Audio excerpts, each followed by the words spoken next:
Assalamualaikum warahmatullahi wabarakatuh. Ketemu lagi dengan saya Santoso Adi Wibowo dengan NIM 1224925. Pada kesempatan video kali ini saya akan memberikan tutorial kepada teman-teman dasar-dasar dari penggunaan software LabVIEW. Jadi di sini saya akan membagi menjadi 3 tutorial yang bisa teman-teman ikuti dan teman-teman tiru. Bagaimana cara kita mengerjakannya? Mari kita kerjakan bersama-sama. Oke, baiklah. Di sini kita sudah masuk di dalam software LabVIEW. Untuk teman-teman yang sekiranya masih bingung bagaimana cara memulai software LabVIEW ini, teman-teman bisa klik Ctrl N. Nah, seperti ini. Jadi di sini itu terbagi menjadi 2. Yang pertama adalah blok diagram, terus yang kedua ini adalah front panel. Nah, di sini kan tidak ada tampilan menu. Jadi ketika teman-teman ingin memberikan suatu program, teman-teman bisa klik kanan dimanapun, mau di blok diagram maupun di front panel, terserah. Di sini saya akan memulainya itu di bagian front panel. Jadi kita klik kanan, kemudian di sini saya akan menambahkan sebuah horizontal graduated bar. Nah, jadi di sini itu mirip seperti tampilan pada baterai. Nantinya itu dia akan berbentuk balok-balok berwarna biru, ya seperti yang ada pada sebuah baterai, seperti itu. Di sini saya menambahkan sebuah bisa vertical pointer ataupun horizontal pointer, terserah teman-teman. Di knop juga bisa sebenarnya, ada juga bisa, tapi di sini saya akan menggunakan horizontal pointer saja. Nah, seperti ini. Jadi ini kita susun terlebih dahulu.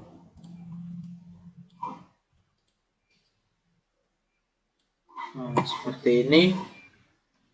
Kemudian kita akan memasukkan sebuah numerik indikator saja. Numerik indikator ini nantinya berfungsi sebagai ketika kita menggeser di bagian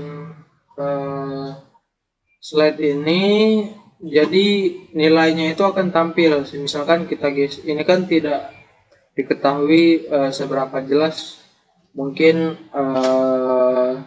nilai yang kita geser. Jadi di sini itu akan menampilkan besaran nilai yang kita berikan di bagian slide.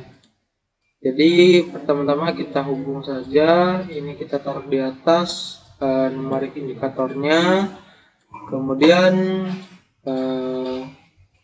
untuk bagian kontrolnya ini kita sambungkan di bagian slide-nya. Oke, seperti ini. Kemudian numeriknya ini kita sambungkan ke bagian slide. Nah, seperti ini. Jadi di sini itu sudah termasuk bagian dari program LabVIEW, program yang paling sederhana yang bisa teman-teman ikuti. Nah, untuk cara melihat hasilnya itu teman-teman bisa menekan tombol panah ke kanan yang ada di blok diagram maupun di front panel. Jadi di sini saya akan run. Ini kita geser terlebih dahulu untuk mendapatkan nilainya. Misalkan seperti ini, kita runkan saja. Nah, di sini di bagian slide-nya ini dari awalnya bloknya ini di pojok kiri yang mungkin sedikit nilainya, kemudian bertambah menuju ke bagian sebelah kanan.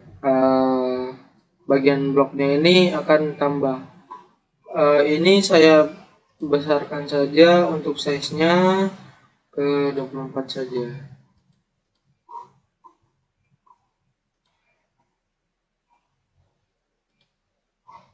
Nah, oke, seperti ini. Jadi ini adalah program sederhana yang bisa teman-teman tiru. Nah, kita akan masuk ke tutorial yang kedua, yaitu data flow. Bagaimana kita cara membuat data flow? Berikut penjelasannya.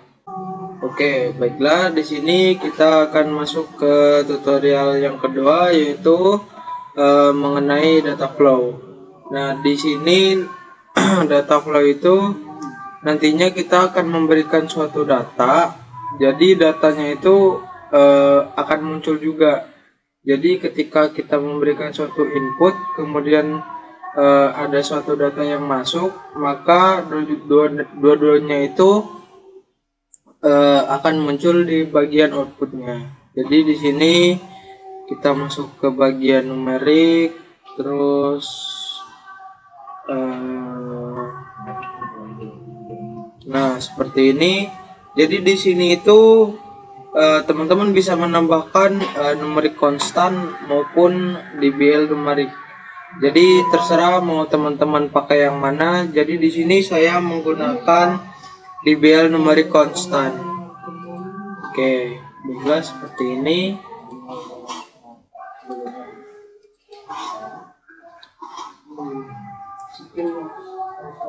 Nah, seperti ini. Nah, bagaimana ketika kita mau menambahkan file yang kita masukkan ini ke bagian outputnya? Jadi di sini di bagian numerik ini kita tambahkan aja add. Jadi add ini nantinya akan menambahkan input dari slide dengan data yang kita masukkan. Jadi data yang kita masukkan ini kita klik di sumbu Y, kemudian ini terlebih dahulu kita hapus. Oke, seperti ini juga dihapus biar tidak error. Nah, ini di bagian slide ini kita sambungkan di bagian sumbu X-nya. Sudah seperti ini. Kemudian ini kita rapikan sedikit. Oke. Nah, ini kita rapikan juga.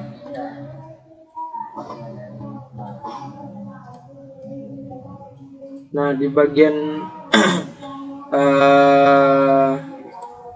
di bagian ini kita sambungkan di bagian slide. Nah, untuk teman-teman yang sekiranya tidak tahu apa itu fungsi di setiap komponen yang teman-teman masukkan, teman-teman bisa mengklik di bagian manapun di komponen yang teman-teman bikin, terus diklik kanan saja, kemudian ini ada tulisan help.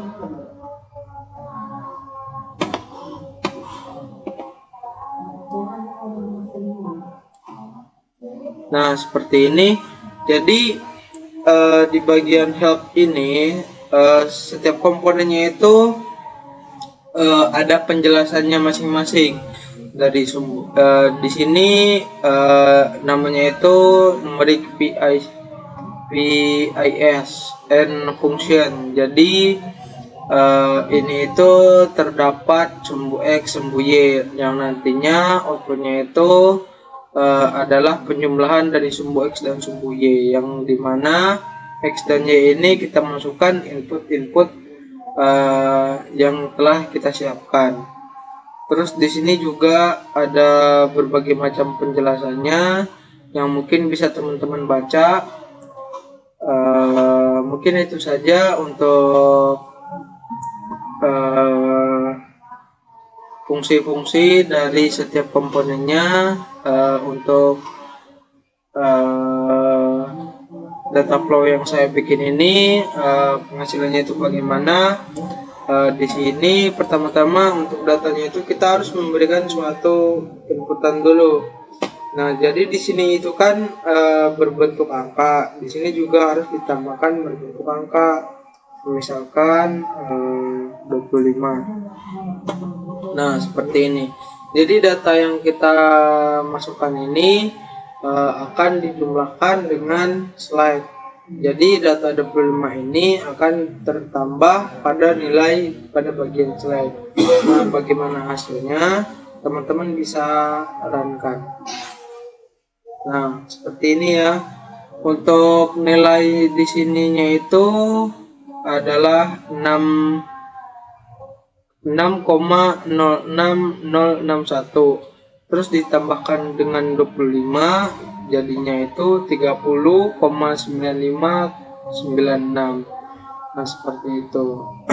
Dan juga di bagian slide ini dia blok-bloknya ini juga bertambah. Semakin besar nilai teman-teman berikan, maka semakin banyak juga diagram yang akan muncul pada bagian slide-nya. Misalkan ini kita kurangkan, maka ini pada bagian slide-nya ini juga akan berkurang. Nah, seperti itu. Nah, ketika misalkan teman-teman mau mengubahnya dikurang ataupun dikali, teman-teman bisa ubah aja. Di bagian numeriknya ini ada di subtract, multiply, ataupun di pembagiannya juga. Misalkan di sini di subtract-nya. Nah, seperti itu. Misalkan gini aja, di subtract kita tambahkan di sini terhubung dengan ini terhubung dengan sini, kemudian ini dihapus saja.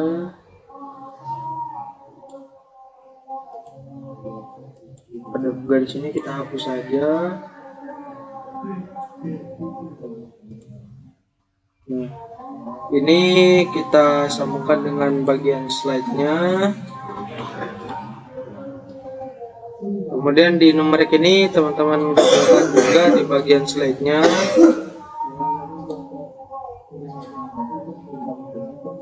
Nah, di sini juga teman-teman harus memberikan datanya juga,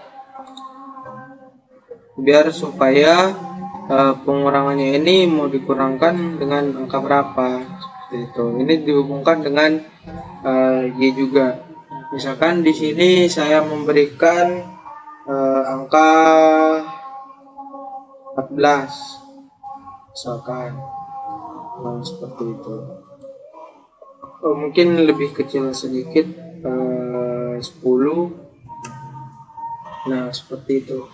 Jadi nanti data pada slide ini, inputan pada slide 2 ini, dia akan ditambahkan dengan novel yang kita berikan dengan angka 25. Kemudian nilai dari penjumlahan ini akan dikurangkan lagi di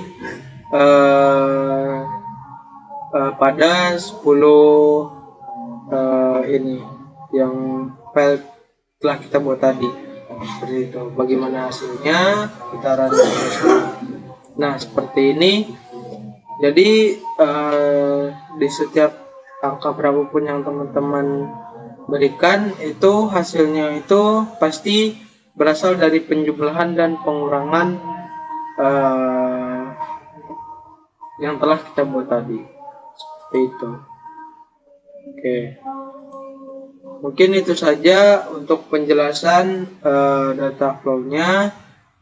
Di sini saya akan memberikan tutorial kepada teman-teman semua mengenai parallel processing. Bagaimana pembuatannya? Mari kita buat bersama-sama.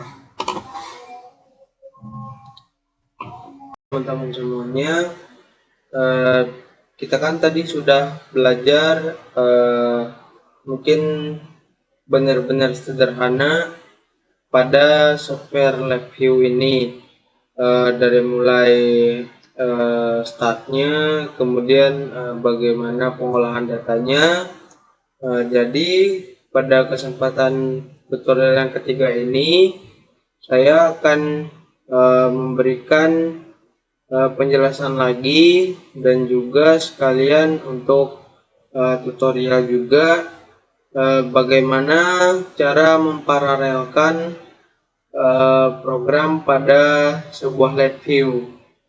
Jadi di sini saya sudah masuk pada bagian reviewnya untuk pertama kalinya. Teman-teman bisa seperti tadi mengklik Ctrl N. Nah, dia muncul seperti ini. Nantinya itu terbagi menjadi dua, ada front panel, kemudian ada juga blok diagram. Nah, seperti ini.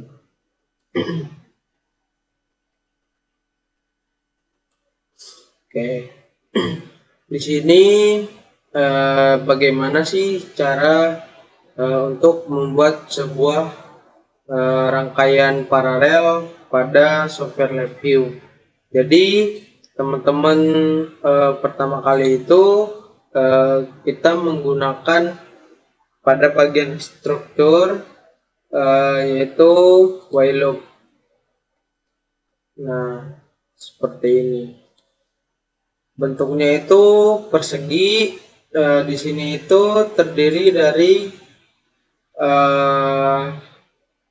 dua bagian yang termasuk stop dan juga indikatornya. Jadi stop ini nanti berfungsi untuk menghentikan program yang ada di dalam sebuah while loop yang telah kita sediakan ini. Jadi untuk tutorial yang ketiga ini saya mungkin tidak terlalu kompleks atau mungkin terlalu benar-benar lengkap menjelaskan kepada teman-teman semua. Jadi di sini saya hanya akan memberikan sebuah nilai nantinya, yang dimana nilai tersebut munculnya itu per sekian detik seperti itu. Jadi nanti nilai yang telah dikeluarkan itu akan bertambah terus hingga berapapun itu, namun dengan jangka waktu yang berbeda-beda seperti itu. Jadi kita masuk saja ke bagian yang pertama itu. Teman-teman bisa ini kan kita ingin angkanya itu memiliki timing. Jadi per sekian angkanya itu berapa detik sih yang akan munculnya. Jadi teman-teman bisa mengklik timing, kemudian memilih wait until next ms multiple. Nah, seperti ini. Jadi ini itu satuannya ini millisecond. Jadi ketika teman-teman membuat sebuah angka yang keluar itu per sekian millisecond seperti itu. Kemudian di sini kita tambahkan sebuah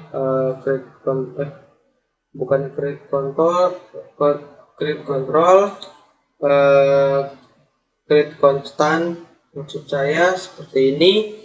Nah, di sini itu untuk memberikan sebuah besaran pengeluaran angkanya. Jadi misalkan teman-teman di sini buatnya 1000, jadi yang keluarnya itu nanti 1000 per millisecond, milidetik artinya seperti itu.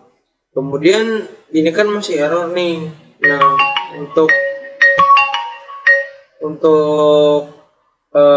menghilangkan error ini, teman-teman bisa mengklik di bagian indikatornya itu, pilih saja create indikator. Kemudian di sini juga teman-teman klik indikator, klik konstan seperti itu. Di sini apakah sudah saya matikan ya? Nah, seperti ini. Nah, nantinya itu hanya tersedia pada bagian numerik saja. Ini itu nantinya akan muncul berbagai macam angka, berapapun itu, yang pasti hanya akan dimulai itu dari angka 0 hingga berapapun itu. Jadi yang mengaturnya itu hanya waktunya saja, berapa milidetik kemunculan pada setiap angkanya. Nah, untuk fitur merapikannya ini saya lupa menjelaskan kepada teman-teman semuanya untuk merapikan blok diagramnya ini biar lebih mudah. Jadi teman-teman bisa pergi ke pojok kanan ini, yang dimana ini bertulisan clean up diagram. Jadi nanti ketika kita klik, nah seperti ini, blok diagramnya itu akan otomatis dia bisa apa ya namanya, bersih ataupun rapi seperti itu. Nah, di sini kan saya membuat sebuah rangkaian pada satu while loop. Nah, gimana sih pengeluarannya atau inputnya itu? Jadi kita run saja. Nah, seperti ini ya. Jadi ini itu pengeluarannya itu 1000 per milidetik. Jadi dia sangat lambat sesuai dengan detik yang kita inginkan. Seperti itu. Misalkan saya taruh di sini 100 milidetik, maka itu akan munculnya itu secara cepat, yang dimana kecepatan setiap kemunculan angkanya itu pasti 100 milidetik. Nah, lebih cepat dari yang sebelumnya, seperti itu. Nah, kemudian bagaimana sih cara kita untuk memparalelkan rangkaian tersebut? Jadi teman-teman itu bisa membuat bagian ini itu menjadi dua, atau bisa juga sebuah rangkaian, dua rangkaian itu terpisah, namun pada setiap rangkaiannya itu berada di dalam while loop yang berbeda. Di sini saya Ctrl C saja untuk mengkopinya, kemudian Ctrl E untuk menepastekannya seperti itu. Nah, di sini pada bagian front panelnya ini sudah terdapat numerik 1 dan numerik 2. Jadi ini itu sudah bisa dibilang sebagai paralel seperti itu. Nah, misalkan nih saya ingin memparalelkan tapi dengan nilai yang berbeda, teman-teman bisa merubah saja pada bagian-bagian blok diagram yang telah kita buat tadi. Misalkan di sini saya akan menambahkan menjadi 1000, dan di sini saya akan membuatnya menjadi 500 milidetik. Nah, untuk hasilnya itu yang otomatis pada bagian numerik keduanya itu lebih cepat. Karena kenapa?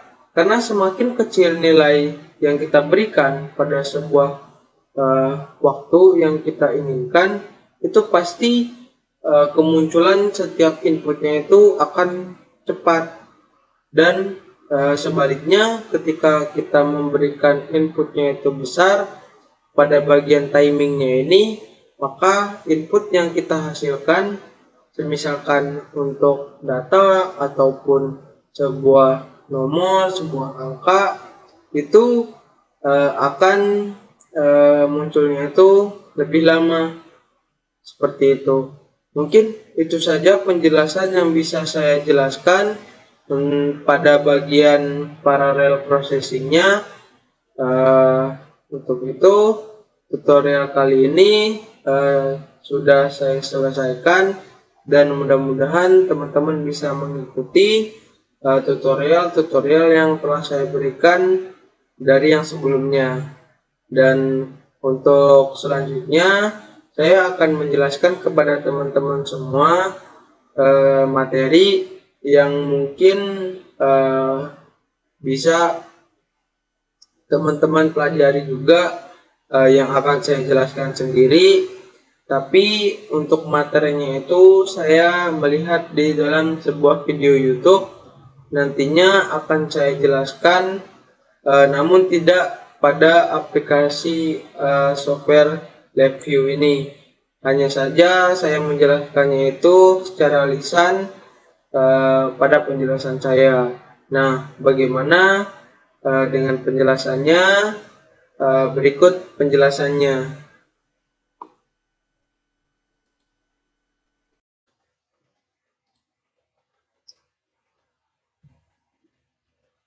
Oke, baiklah teman-teman semuanya.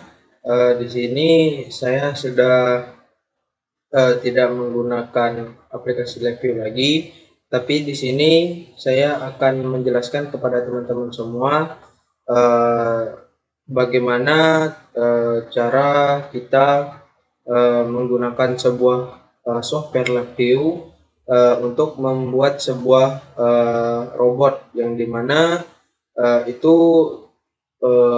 saya ambil dari sebuah video yang dimana dia menjelaskan pembuatan robot menggunakan software LabVIEW di dalam kompetisi FRC. Jadi FRC itu buat teman-teman yang tidak tahu, yaitu First Robotic Competition. Jadi itu adalah sebuah ajang kompetisi robot yang sangat bergengsi ya, terutama untuk kalangan-kalangan anak-anak teknik ataupun jurusan-jurusan yang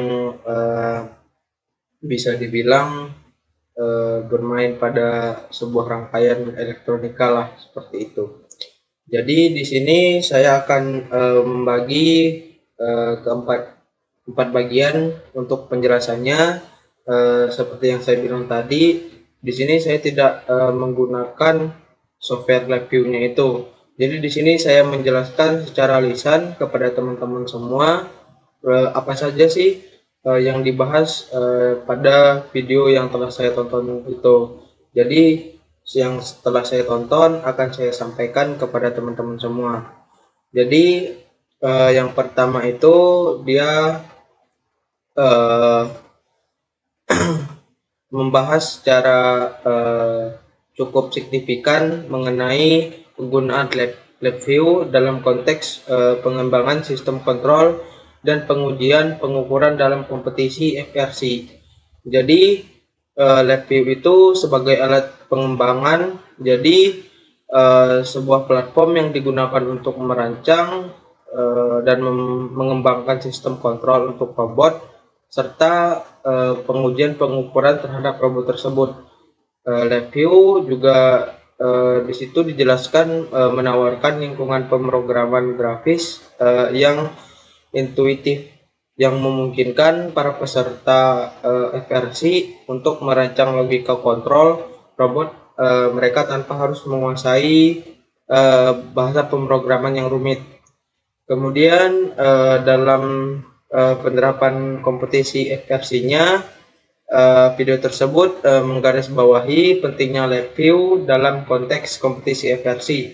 Jadi untuk para peserta FRC menggunakan LabVIEW itu untuk memprogramkan robot mereka agar dapat beroperasi secara efektif selama berbagai fase dalam kompetisi, termasuk juga mode otonom, teleported, kemudian LabVIEW juga memberikan alat yang dibutuhkan untuk mengontrol berbagai spek robot seperti gerakan, manipulasi objek, maupun respon terhadap lingkungan sekitarnya. Kemudian juga di LabVIEW itu sangat mudah digunakan ya. Salah satu poin yang ditonjolkan dalam video tersebut adalah kemudahan penggunaan LabVIEW, terutama bagi mereka yang mungkin tidak memiliki latar pemrograman yang kuat dengan antarmuka grafis yang intuitif.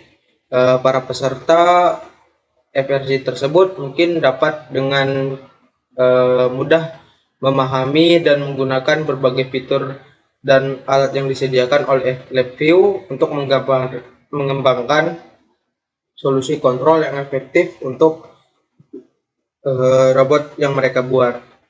Kemudian juga LabVIEW itu mendukung komunikasi dan sumber daya ya. Jadi di video tersebut juga menyebutkan bahwa tentang dukungan komunitas dan sumber daya yang tersedia pada para pengguna LabVIEW itu dalam konteks RFC ini memiliki manfaat seperti forum tutorial, mungkin juga dokumentasi yang resmi yang disediakan oleh National Instrument, itu bisa untuk memperdalam lagi pemahaman mereka tentang penggunaan LabVIEW dalam konteks kompetisi seperti itu. Dan juga di situ juga dijelaskan mengenai peran LabVIEW dan kesuksesan pesertanya. Jadi di video tersebut juga menekankan bahwa LabVIEW ini memang peran kunci dalam kesuksesan pembuatan sebuah robot, apalagi pada para peserta FRC. Dengan menggunakan LabVIEW secara efektif juga itu mengimplementasikan strategi kontrol yang inovatif dan efisien untuk robot mereka. Jadi faktor penentu dalam performa engineer yang membuat sebuah robot atau siapapun itu akan bisa jadi meraih prestasi yang dimana itu mungkin bisa dipelajari di LabVIEW dengan sungguh-sungguh seperti itu. Kemudian juga di sini di video tersebut juga menjelaskan berbagai fitur LabVIEW yang relevan dengan konteks FRC. Jadi fitur-fiturnya itu juga cukup lumayan banyak, yang dimana mode operasi yang dapat dikontrol. Jadi LabVIEW itu juga menyediakan kemampuan untuk mengontrol mode operasi robot secara fleksibel. Jadi itu termasuk mode latihan, teleport, dan otonom juga. Jadi mode-mode ini memungkinkan para pembuat robot ataupun peserta FRC untuk menguji dan mengembangkan program-program mereka dalam berbagai situasi seperti simulasi kompetisi maupun uji coba lapangan. Kemudian juga terdapat debug standar fitur juga yang saya cermati tadi. Jadi LabVIEW ini menyertakan fasilitas debug standar yang membantu pengguna dalam mengidentifikasi dan memperbaiki kesalahan dalam program mereka. Jadi ini juga mencakup alat-alat seperti breakpoint, kabel prop, dan juga penanda kesalahan yang dimana memungkinkan para penggunanya itu untuk melacak dan menganalisis jalannya program selama eksekusi seperti itu. Kemudian fitur yang selanjutnya itu ada pengelompokan data dengan cluster. Jadi penggunaan cluster dalam LabVIEW ini memungkinkan pengelompokan data menjadi satu unit logis. Jadi ini mempermudah untuk menggunakan dan memanipulasi data yang terkait secara bersamaan.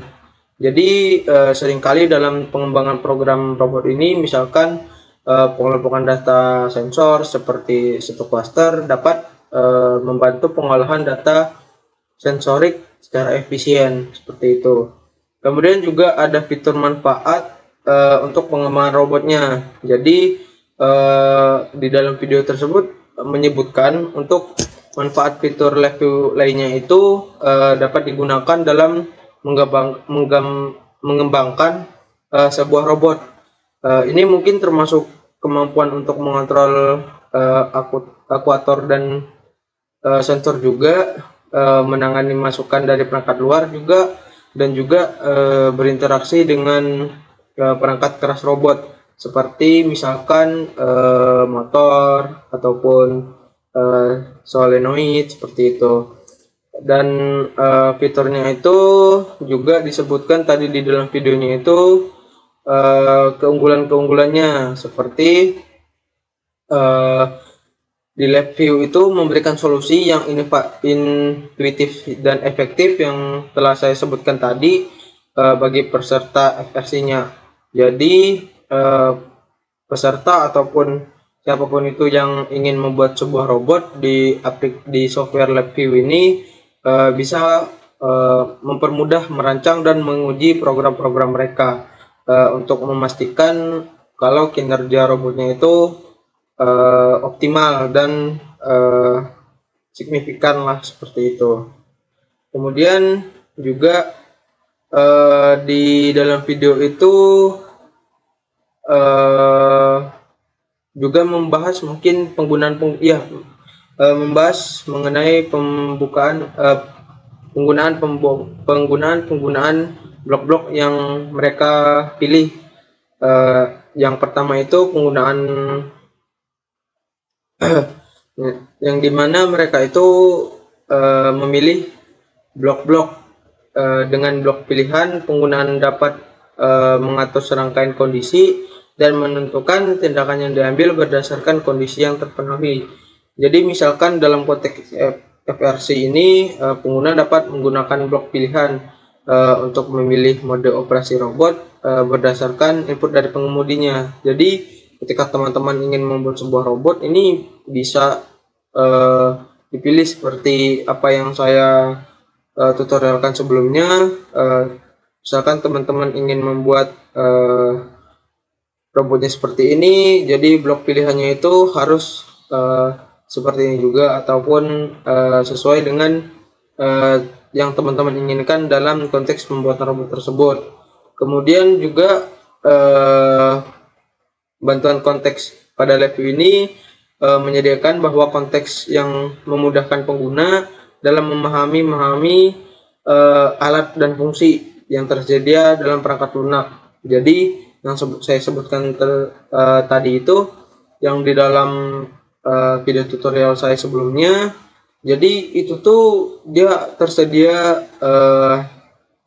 manfaat-manfaat dan juga fungsi dari setiap komponen yang telah kita pilih tadi seperti itu. Kemudian juga untuk pemilihan blok dan konteks itu juga pasti memiliki manfaatnya tersendiri.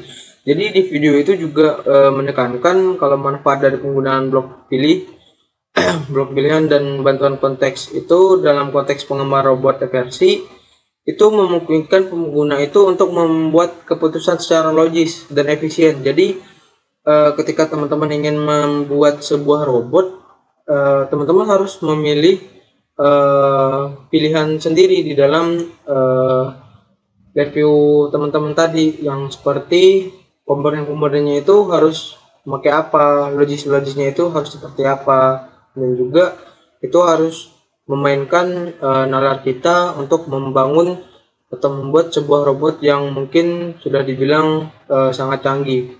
Kemudian juga di dalam video tersebut menjelaskan bagaimana penerapan dalam pengembangan robot.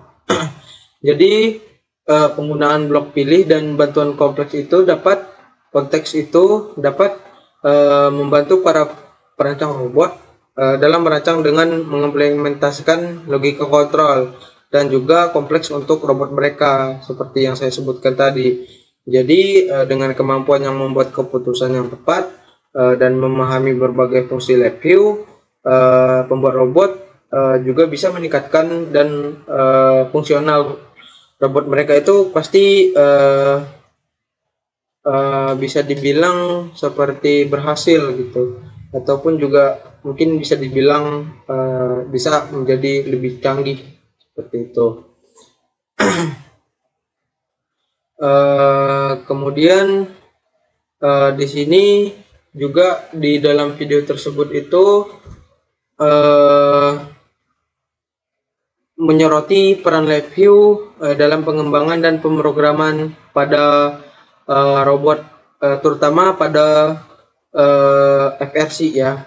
Jadi peran LabVIEW dalam kesuksesan peserta FRC ini disebutkan juga LabVIEW itu diakui sebagai alat yang sangat penting dalam pengembangan dan pemrograman robot untuk kompetisi FRC maupun kompetisi-kompetisi robotik lainnya. Jadi di video tersebut juga menekankan bahwa kalau misalkan LabVIEW itu memberikan solusi yang intuitif banget, itu membantu mereka itu meningkatkan kinerja dan fungsional robot ya, yang saya sebutkan seperti tadi juga. Kemudian juga di video tersebut menyebutkan untuk solusi grafis yang intuitif banget pada software LabVIEW ini. Jadi yang memungkinkan peserta-peserta ataupun seseorang yang ingin membuat robot itu bisa merancang dan menguji program-program mereka dengan lebih mudah, seperti fitur-fitur yang saya sebutkan tadi. Itu bisa memvisualisasikan logika kontrol secara jelas ataupun membuat perubahan yang cepat. Kemudian juga di video tersebut menjelaskan mengenai efisien dalam pengembangan program.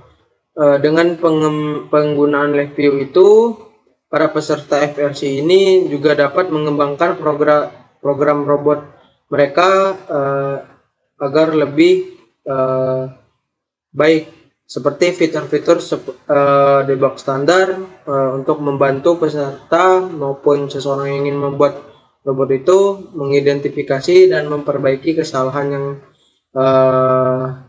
yang mungkin bisa lama menjadi lebih cepat.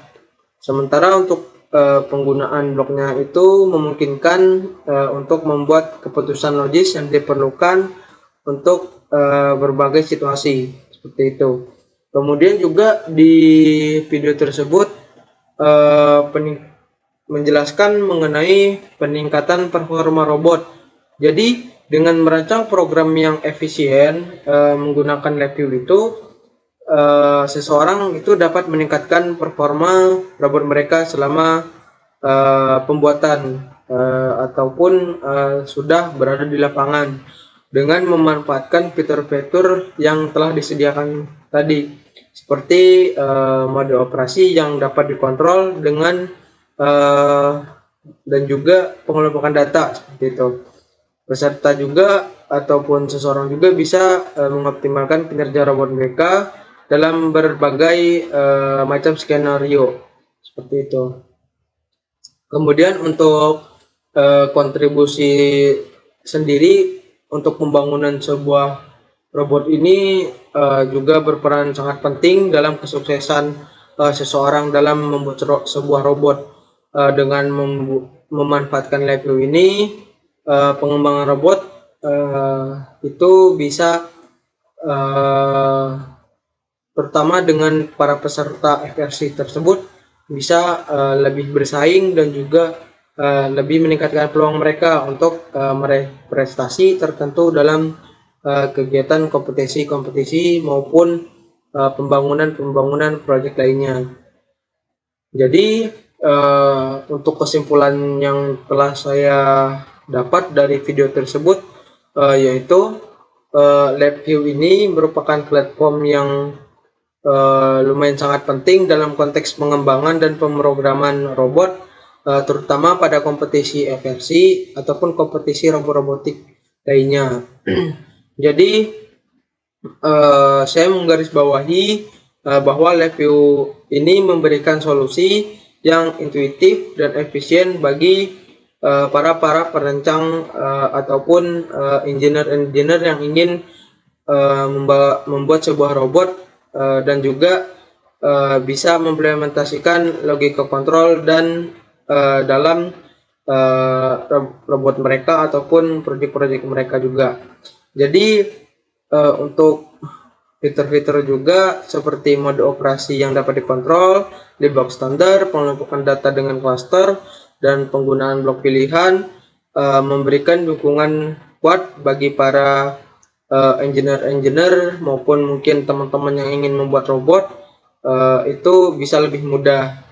Dan juga dengan memanfaatkan software review ini secara efektif, teman-teman ataupun engineer lainnya itu dapat meningkatkan peluang mereka untuk sekiranya meraih prestasi atau membangun teknologi kita ini supaya lebih canggih lagi.